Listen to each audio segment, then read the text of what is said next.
किसी राष्ट्र की असली ताकत उसकी सेना या उसकी संपत्ति नहीं होती, बल्कि उसके जागरूक और सक्रिय युवा होते हैं।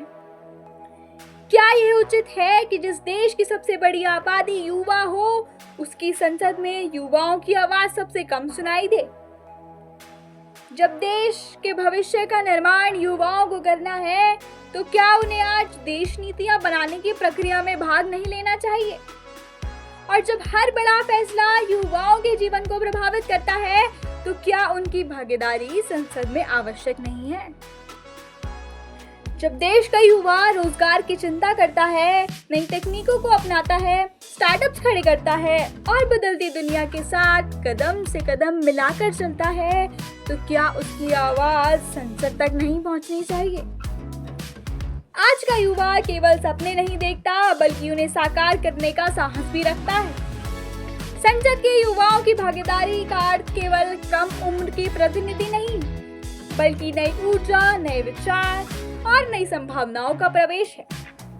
जो पीढ़ी आज की चुनौतियों को जी रही है, वही उनके सबसे प्रभावी समाधान भी दे सकती है।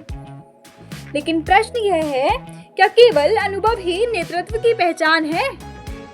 यदि ऐसा होता तो इतिहास में बड़े बड़े परिवर्तन कभी संभव ही नहीं होते।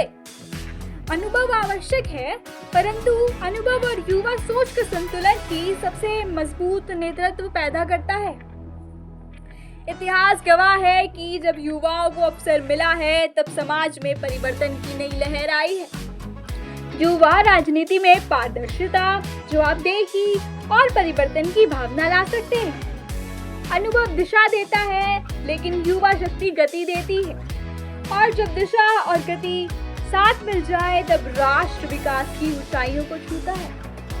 इसलिए राजनीति को केवल अनुभवी नेताओं की नहीं, दूरदर्शी युवाओं की भी आवश्यकता है। आज मैं आपसे एक अंतिम प्रश्न पूछना चाहती हूँ। यदि युवा देश की सीमाओं की रक्षा कर सकता है, वैज्ञानिक बनकर देश का नाम रोशन कर सकता है, खिलाड़ी बनकर तिरंगा ऊंचा कर सकता है, तो क्या वे संसद में बैठकर देश के भविष्य का निर्माण नहीं कर सकते? याद रखिए, युवा संसद में पहुंचते हैं तब केवल सीटें नहीं भरती, बल्कि नए सपने, नई उम्मीदें और नए भारत की संभावनाएं जन्म लेती हैं। जिस संसद में युवाओं की आवाज गूंजती है, वही संसद आने वाले भारत की तस्वीर बदलती है।